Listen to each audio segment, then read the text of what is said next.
Yeah. But hopefully we make you say some things that you haven't said before.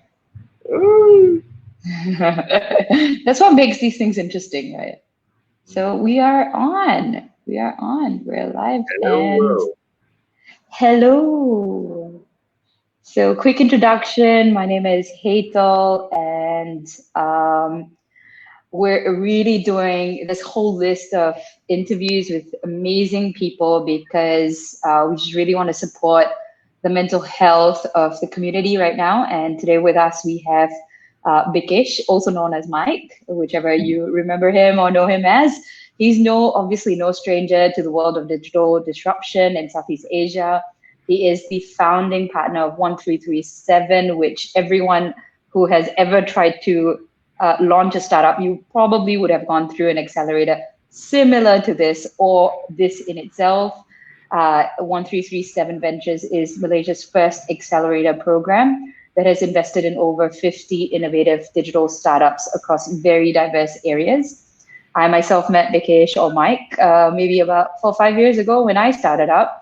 And one of the best advice that he gave me that made no sense when I first heard it, I thought this guy made absolutely no sense. I knew he was amazing. I knew there were so many great things that I heard about him, but I asked him a simple conversation, like simple question. I was like, Bikesh, how do we negotiate? How does one negotiate? Like, what is the best way of negotiating? And he was like, the best way of negotiating is when two parties have lost everything in that Not everything. negotiation. I think when both parties walk out of the room feeling that they didn't get what they wanted, right? So that means you really push the boundaries and you really try to get what you needed to get, and you're willing to take a sacrifice too. And nobody, it's not always win-win-win situation. So that it's got to be that balance. So when you Yeah. push the boundaries of negotiation and you lose a little bit and the other side loses a little bit, then you know you both got the best out of it. So can you repeat that again, just so that I don't misquote you, and then that leaves another The whole best 200 people wondering what the negotiation. hell is Mike talking about? Exactly. So the best negotiation is when both parties leave the room feeling that they lost a little bit of it, right? So no one felt like, yeah, I got it all. Too bad for that sucker the other side. So both felt like, oh, damn, that guy was so good. They got a little bit more than what they wanted or what we wanted to give them. That's good negotiation, right? Both willing to sacrifice a little bit more and walk away from that deal, knowing that they So got when something. both parties feel like they lost something, They walked away knowing that they lost a little bit. Yeah. So that means you know you pushed the envelope. You got something more than you wanted, but you right? sacrificed a little bit too, and that's good Yeah, negotiation. right. Not both Um, love everything lah. Then what the hell? well, that's what I remember. Okay, and then when I had my own encounter of negotiating, um, it made me feel like, yeah, I think I maybe took it wrongly because I was like, never mind, let me give everything. I'm supposed to lose everything, and that person's supposed to lose everything. Anyway, thank God that negotiation went really well. Otherwise, yeah, I might not be here with a fancy laptop anymore. So Mike is going to have a chat with us about a topic related to mental health with regards to the startup scene. And I think this is a conversation that kind of pops up once in a while, but we haven't explored the full depth of it with amazing founders and people who are leading the startup scene itself. And hopefully they would then also integrate some of these nuggets into the accelerator programs as well. Mm-hmm. So, Mike, can you just share with us a story about the biggest struggle, the biggest pain that you've ever gone through in your life, your professional or personal life? Yeah. So I guess when we first started the company. So of course we started before this 15 years ago as a company called iTrain. So iTrain was a training and development company focusing on technology. So me and my partner from college started this back then in 2005, for about 15 years. Then eventually we spun off a whole investment division and became 1337, or we call it Leap Ventures itself. So the Mm-hmm. early days of running a business, man, we had no idea what we were doing. We were both computer science graduate, technical people doing our masters on the side, decided like, you know what, let's just go ahead and start up a company because we always wanted to. And the advice everyone always gave us was about cash flow, cash flow, cash flow. We were like, how hard could that be? How can you not know how much you have in the bank and don't spend more than you have? Exactly. It's like so simple, but dear God, that's still the biggest dilemma I think most companies have. Time, right? So it hit us like a ton of bricks. I think we almost went broke because we sank everything we had into the business. We were walking around with zero bank balances. But of course, at this time, we didn't actually have many employees. It was just ourselves, so we were not salaried. We were not taking anything. We had no bank balances. I remember one point in time, I was taking the train to work, and I didn't have enough balance on my card to come out of the train station. So I Oh had to my call my God. colleagues like, are you like close by, PJ? Can you come over and just like give me $1.20 so I can pay for my ticket and get out of the train station? It was bad. So I mean that's the whole reason why we are here today, right? We figured shit out eventually. We had to learn the ropes hard. There was not enough Mm. mentors and advisors that you have like today. Back then in 2005 when you're starting, it was pre-iPhone for God's sakes. That's like a whole different era. No Facebook, no nothing. So you couldn't even talk about stuff like this, right? Yeah. And all that hard lessons then became what we now coach to people. And how do you start well? How do you start efficiently? What do you minimum need to have when you basically want to start a company, regardless of the kind of company? So when we were doing iTrain, we started doing a lot of technical trainings, including the iPhone and Android development. That's when we started exposing people to the idea of building something else on their own on the side, becoming a startup. Mm. And then the advice the technical people were always asking us, because we were technical people too, was how the hell did you do it? You know, there's so many business things I don't understand. And we just started giving all this Yeah. advice on how to run a business. Then accidentally I started writing checks and giving them money because we felt bad. I rented a Soho place in Bangsa South and saying, you know what, let's just make this a hub. All you developers, if you don't have a place to call home, it's free. Just stay there. Just work there. What?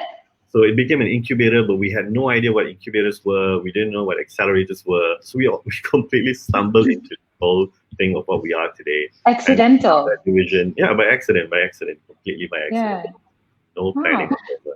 That is pretty insane. That is pretty insane that that Yeah, became your core business after that. it did. It split the whole business up. So my other partner runs iTrain now, and I run this particular division. There's some similarities where we share resources, but the main thing that still works is because the two of us are there. If I was at a train station, I think, and no one to call to bring me $1.20 to get me out of the station and to tell the train attendant guy like a sad story, I think I would be broken for sure. So that's right. Talking about mental health, there's so many times I don't know how I would have got through stuff if we didn't have that sounding board of a partner to go through the bad times and the good times. And there was a lot of bad Mm. times in the initial first 3 years of running a company.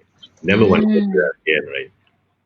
Never want to go back there Yeah, again. so But yet that's you. something now when we keep talking to founders and when we invest in people, the rule number one is you cannot start a company with a one man show. We will never invest you with a one man show because we know Mm. you're going to have all these hard times and you need that Mm. sounding board. Of course, we're there to play that. There's many times that we find that even now trying to be like an investor, I find myself being most of the times like a guidance counselor. The problems we solve, it's not the technical problems because they need to solve that. Sometimes it's not even the business problems, it's the whole relationship among co-founders and employees. And then Mm. someone just breaks down and cries in a boardroom, and I see grown men cry, right? So Mm. yeah, mental health, I don't think so. It's something that doesn't come into the startup space. I think it's very real. It's Mm. that maybe we don't talk about it enough because everyone's always worried about that persona or the stigma of you look weak if you talk about that. You never see Yeah. it have a blog post about or a Facebook post about how they're doing badly in a situation. You only do a post when you did something well. Every press release out there is about you raising money, about you doing badly, right? Who celebrates bad stuff? So I uh, thought I thought that was the primary principle of startups: failure and celebrating failures It, and stuff like no, that, I isn't mean it? it's there as a premise. When you say failure, means just to keep trying new things to find the things that work. You know, like severely killing yourself and doing bad things. But All even right. then, you look at the scene. I mean, just look into some of the startup groups out there, the Facebook groups. Even some people who do well or say something, people are just so sensitive to these days, right? Just today, just have look at the chat groups. You'll see someone getting bashed for just saying this thing, saying that thing. So at the end of the day, who dares to say stuff online? You just go like, I'm just going to mind my business, do my own damn thing, because I Keep wanted quiet. actually another why issue on my plate just because I said this. Right. So Right. Right. it's hard times to basically reach out and talk to people, especially when everyone's so edgy, everyone's so sensitive. Now with everyone locked down in an MCO like this, with I think the Prime Minister speaking with us right now at the side, God knows what is he saying. I'm assuming it's extended. It's gonna make more people Yeah. edgy. We'll know shortly. We're one of those who are not anxious enough to still be doing a Facebook Live while the whole world is focused on what's going to happen next. Exactly. Sorry, I should have been a bit more mindful about the timing. No, we Um, did. It's okay, no worries. yeah, we'll get the news, I guess, when we log off. We'll definitely get the news. But what was life like? I think I think one of the things that is valuable is also to understand how life looks like when we're in that state of cocoon or when there's no money. I think a lot of people have at the back of their minds, what if I lose my job? What if I don't have money? What does life look like when you don't have money? Who did you become when you had no money? How were people towards you when you had no money? What was your mood like? What was your eating Oh, patterns like? Sleeping oh, patterns like? well, I don't think so. We ever slept back then. When you start, I think still a trait most people have in terms of the tech scene itself. You hardly sleep. I mean, how do you sleep? Even right now, I could say it's not easy, right? With the whole MCO, now we have two divisions. One is the training division, and Right. we've split the division into many other subdivisions. We even have a division to train kids, and the Yeah. train kids division has become this franchise model. So now we've got about 6 to 7 franchisees under us, and they're all calling us every day saying, "What do we do? I've taken your franchise, but no one can come out to learn, and no parents Yeah. going to send a kid to a training center. We Yeah. have a branch in One Utama, such a premium location, which we have to pay rents to. So we're feeling the same struggle, right? And there's zero revenue coming in. So every day you're just seeing your money is depleted, depleted, depleted, and there's nothing you can do except think about that whole things that everyone talks about, how to be resilient and try something new. Well, it's not easy, that's for sure. I No, think it's not. It's quite annoying actually if someone tells you to be resilient. because they're not startups, so they look at us saying, you better come up with a solution, and we have to figure it out. So it's a good thing that we are from the tech industry. So for us to kind of pivot now, and you've seen that joke being spread, right? Like, what's the cause of your digital transformation? The CEO of COVID. COVID-19. Well, holy crap, man! We've accelerated our whole online business like never before. Although we had Right, it, right. it's been on the back burner, but now we have to do it. We have to now Yeah. tell the parents your kids can learn online. Figure out how we could have the franchisees also run this particular thing on their own. Figure out how to Yeah. manage the whole process. I mean, there's no tools out there available for that. So of course, for me, back of my mind is like, oh my God, so many opportunities to build new things. Learning management systems for online systems. Where the hell are they? They don't even exist. And Yeah. on a They do accelerate, exist, they're just really bad. they're really bad. But you're talking about, Yeah. let's say, for us, working with certain banks, we had to take care of 46,000 employees to be trained and trained online. How the hell do you even manage that, right? Of course, the bank Yeah. looks at you and says, I hired you, you figure it out. And we're Yeah. going, like, okay, without tools, we do it manually, and you don't even have face to face with them. How do you make sure Yeah. everyone's in class at 9:30 and starts? There's so many different things. I think we're working harder with the MCO than we were day to day, 9 to 5 in the office. It's like it doesn't stop work. It's crazy. It's stressful. Everyone's burning out for sure. And on Yeah. the, on the lead side, the investment side, we're fortunate. We're okay in terms of our positioning. So everyone still maintains jobs, no firing, no pay cuts, no nothing. But we decided, like, we're all sitting down. What do we do? We need to do something. So we said, all right, let's build our accelerator online. Yeah. I saw that. I saw that you done something. Yeah. We did it in less than a week. We had submissions out. Over 250 people, 200 over people applied. We took in, even more crazy, we took in 156 startups. We usually take in 25 our program, but we said, you know what, let's help everyone out. We took 156 This is a startups COVID program. special. Exactly. So before this call, I was like on another call mentoring another 20 different startups before this. So rather than have the program like 5 days in a row, we've extended it for 5 weeks. We don't get paid running this. In fact, we're giving people money at this point of time, saying the top ideas still get funding from us. But the team Yeah. every day is supporting 156 startups. Every day there's office hours, there's webinars, there's this, there's that. Just trying to make sure that people out there, especially startups, if they want to get support, they want to do something, we're here to there listen to them. It could be about the tech idea, it could be about personal issues, it could be anything. That we're just there to listen if you want to speak to So, someone. so, so, just to clarify, you had how many that you used to take up per intake? 25. You had And now, 25. so we take in And then, 25 per intake. Now we're doing 156 in one go. so you had 25, then COVID happened, and then you're wondering, what am I going to do with my life? So we And said, yeah, then let's help more people. a week later, you had 150 XX number of people. Exactly. And now if it extends, I think we'll just give it away here itself. We're going to open another intake itself. That's how crazy we are. We thought there's a lot more people have been sending us emails on LinkedIn and everywhere saying, "Oh, we missed it. You already started. Can we still come on?" And we're saying, Yeah. "Well, it's digital, right? So we're recording all the sessions. Who says there's a limit? Let's just open the Yeah. floodgates. Let everyone come in and learn." But they still need that coaching with us, that one-to-one.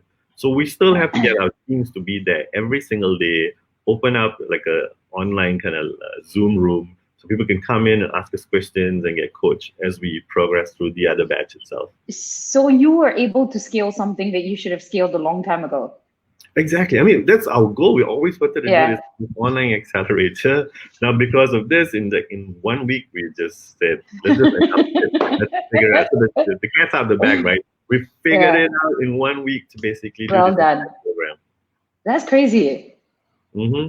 And That's of crazy. course, whatever we learn here and the lessons are applied in everything we move on forward, right? So even the iTrain division, now we've been doing a lot of trainings online, and finally, the customers are saying, okay, since I think everyone foresaw the extension, talking like I know what the Prime Minister is saying in the next minute there, but I think everyone sees Let's it's make going a to be prediction. extended, Let's make a prediction. and Yeah. they finally agreed.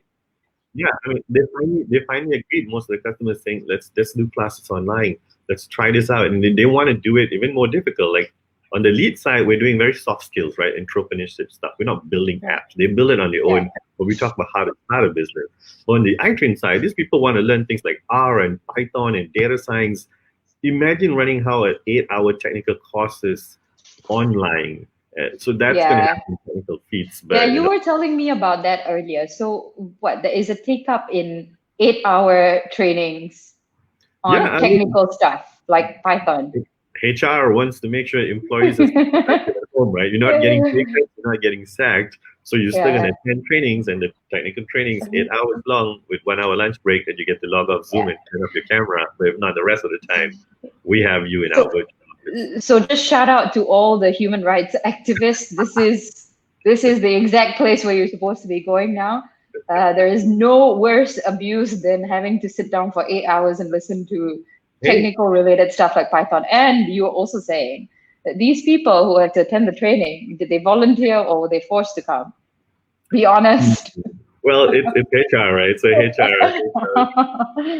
promotes you to go and develop yourself, and Promotes you. yeah, Promotes. So is there like a consequence if you don't take up the I'm not saying promotion? anything else there. I'm not Okay. All right. Yeah, we're not going to get into any trouble, but yeah. So I think maybe could you walk us through for anyone who might be feeling like they might lose their job or they might not have anything that they can do or add value to in these times, just like how you guys were thinking for 1 week. What are we going to do? There is nothing that we can do. Nobody's going to take up our services. And earlier, when you first started your career, how many years ago was that again that you were saying? 15 years ago. 15 years ago, when you were bankrupt or not, sorry, I can't say bankrupt, like not enough money, not even having that $1.20. So what is a way, what happens in that time? What are some of the demons that come in and how do you fight them? Yeah, so I mean, I don't have all the answers. All I know is, at that point of time, there's always that two ways you could take it, right? Like completely give up or completely just say like, screw it, we're still gonna figure it out and move on. So I think Yeah. that's that whole attitude you have to have. But I can't just say that it's so easy to say like, yeah, be resilient and move on. We could do that because we had each other as my other partner. So it really Yeah. helped to get that sounding board, someone to speak to, whether it's a loved one, is it a friend. If you don't have that closeness with someone, it's very hard. So same thing goes with our startups. Some of the startups will not tell us any issues until something really bad happens. But those that maybe have a better, closer rapport with us personally, the associates, the analysts, or myself. So sometimes another associate is closer to a startup will tell me something that's going on that even I didn't know about. So it's when you're close to someone and then you dare let go and let things out, right? So you need someone close to you and to listen. So even if I say that, you know what, we have office hours, any startup out there having issues, you can come and talk to us and tell me about the issues, and we'll see how we can help you. It's not necessary anyone's going to take that call and come and tell us their problems. Like it's difficult to share. It's really difficult to share, especially if you're still trying to run it, you still have employees, you don't want your employees to know things are really bad. You want everything it takes to figure out how to survive this. So we understand why there's a lot of SMEs and startups out there who are kind of crying. Although you see a lot more SMEs crying than startups. And one thing we Yeah. spoke about before we went live was, I think that's the difference, right? So the techie, you call it, or the startups, the reason why someone gets into the startup is because they go like, I'm kind of okay right now. I have time to figure out something, and I know I won't get customers on day one. It's going to take a good Yeah.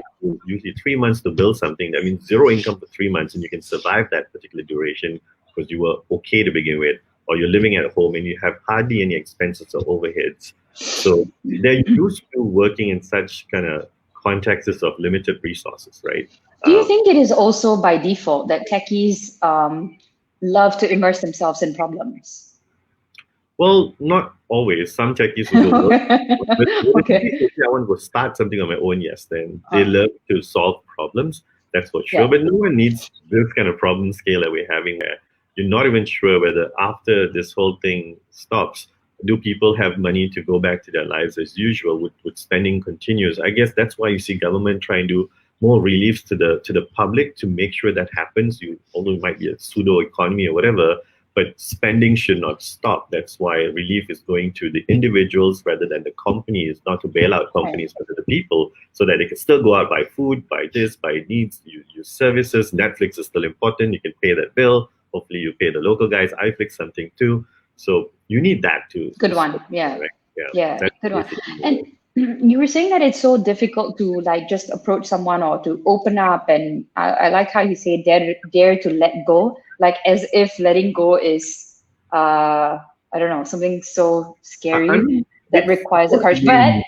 But be, yeah. I hear you. I hear you. It is. And that's why I like that you say daring to let go because it can be that difficult sometimes. Especially in this How, Indian context, right? Your whole life you've been told to like, oh, don't cry in public, don't do this, don't do that, just shut up and listen, don't do. There's no show and tell in this country, right? So everyone's so reserved because of that. There's only a few of us that speaks out like that. Even I don't yeah. really speak out as much as I do uh, in certain contexts. So it's just something inert in us. So it's very difficult to basically just say now I need to go figure out how to go speak to someone. Hence why a lot of people bottle this until it's too late, and that's really bad and that's hard.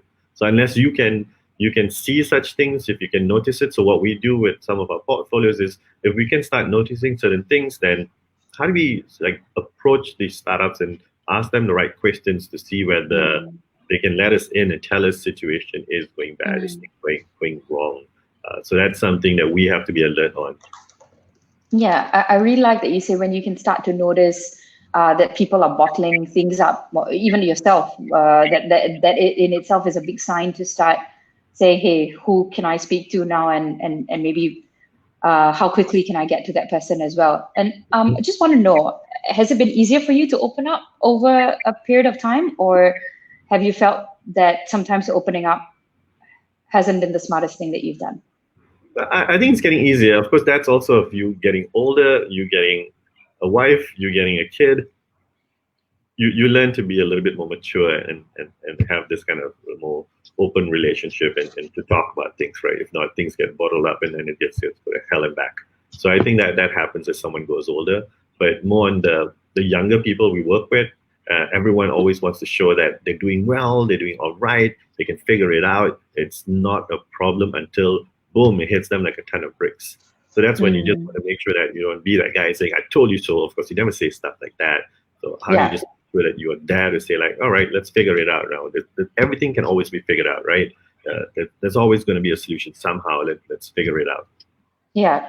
And how do you, I guess what I like about you is as you grow older, and then you also use the word mature. So I guess maybe more mature than growing older, I'm not sure. Mhm. Um, and maybe some experiences show you the benefit and the value of opening up as well.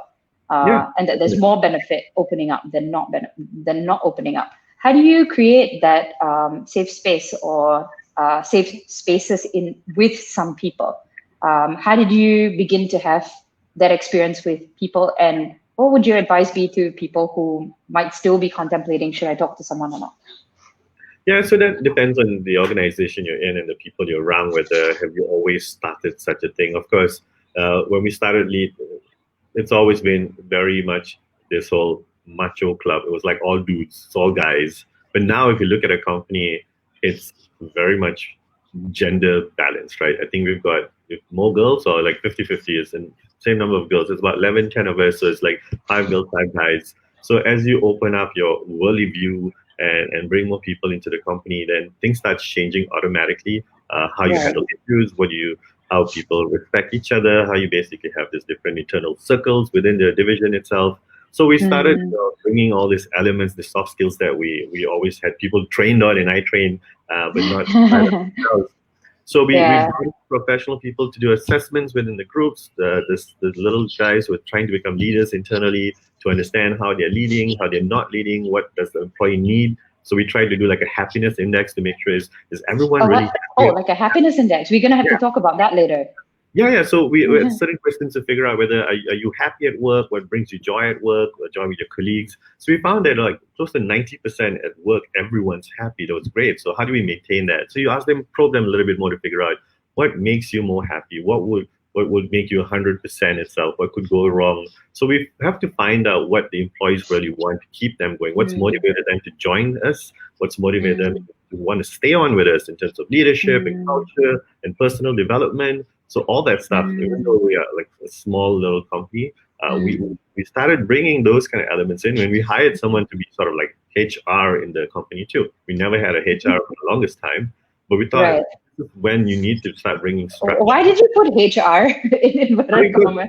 I don't think so. She's really HR, but we just call her HR. Yeah. But to look Okay. into culture and I guess the word is structure. We needed more structure, and that's something that Right. we found that we're changing in how we're running this accelerator batch. We want to Yeah. start bringing some of the elements in. That it's nice to know of. You don't maybe need it now because you're one two-man show. We talk about having that whole research and planning at the beginning of a strategy house when you start building one, where you know what's Yeah. your vision, mission to an extent, but you don't really focus so much on vision, mission. But you straight jump to strategy in terms of saying, I need 100 customers by now, 10 partners here, five different locations. Now, how do we do it? Scramble, scramble, scramble. So you're Yeah. so into that whole doggy dog world itself. Sometimes you forget, like, why am I doing this? So and when you start employing people, they go like, why are we doing this? Is this particular reason why we're doing strategy this way clear? Yeah. What was it based Yeah. on? So that middle Yeah. part of that strategy is always missing, where you want to go in and define structure. So there's a point of time you will need it. If you go beyond that point and you bring structure in too late, that's when your whole company is going to collapse, right? It's Yeah. not salvageable anymore. Everyone's doing their own thing. It's very hard to bring that back in and saying, no, we want to do things differently now because we finally figure out how to structure our company, our Yeah. operations, our people. So you want to have that as a founder, that at the back of your mind, although it's something like big companies would do, but just know of its existence and know when this needs to be kind of turned on. That's when you have a bit more Yeah. healthier organization, and people would be open to knocking your door and saying, I actually can't do this. I thought I could, but I have got too much on my plate. I need to come back to you on this and see how we can renegotiate timelines with you, or just help me solve this because I bit off more than I could chew. Yeah. So I was shocked. Like Yeah. my employees, that was like one of the most performing ones, always on top of the game, always gung ho to get everything done. It's like to do 10 million things at one point in time. And then one day he just called me and said, you know what? I think I can't do this. I have no idea how to solve that. Can I sit down with you and just go through stuff? So that was nice that they have that space to know that it's okay to speak to the employer and say that let's figure this out. I'm not going to say anything that's Yeah. bad. I'm not going to fire you. I'm not going to say anything. Let's just figure out how to Yeah. do it.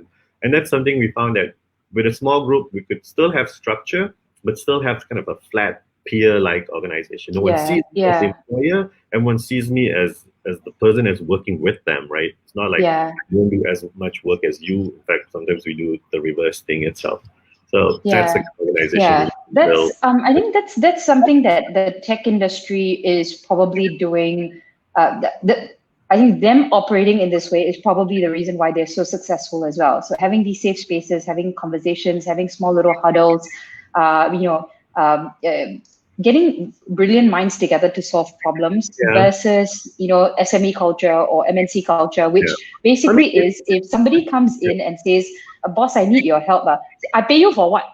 correct, I pay correct. you So for what? You it's you go having and this solve kind the of role problem lah. model companies, right? So we all infer and look at how bigger boys that we see, like the Amazons, how do they do their meetings? How does Google do something? How does Apple do something? Right. And it's Yeah. So great could you that tell us people about then that? Like, well, don't know if we have time for that. But the idea was, 2 minutes. what are SMEs looking at in terms of role model? Like, what SME role model is there? Like, this guy basically exploits more people more efficiently, and you follow that, or do you see SMEs have that kind of culture within where they grow and lessons are learned among each other, and you have those kind of safe spaces there? I mean, you hardly hear kind of SME stories with that principles where it's become a case study for people to follow, right? So I think that's the difference, where the tech companies, the startups operate very differently from the SMEs.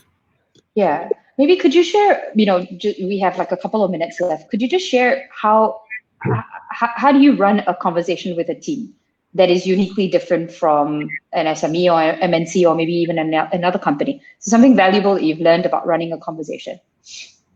Oh, I have no idea. It's just when you do it, I don't know how you explain it, you do it itself. So in our cases, how we do stuff is, every morning we have that particular huddle. So everyone's basically going to talk about what I did yesterday, what I'm going to do today, and where I have issues I need help on. So that's something we started practicing a few months ago, even right before the COVID thing. So it's quite timely when we started doing this itself, so that you always have that openness in every morning call. You tell us what you're going to work on and where you think you're going to struggle and what kind of resources or help you need. And then someone else jumps in. I will help you with that. I will help you with that. And then we have a little tracker that basically at one point in time see who's doing what and where you could help with other resources. And this is another way we could see when we know someone has got put too much on their plate. How do you know what task and to-do is and what priorities are? I think a lot of people don't know how to differentiate that. And where should you spend more time on a priority thing rather than, I just want to tick all my to-do list and I get all the simple things done, and then your major thing then becomes this bottleneck, and then you break down because you have not solved that priority. So I think because of that, and it's open, everyone gets to see, including my to-do list and my priorities open to everyone. So it's very flat on how we do that. Yeah.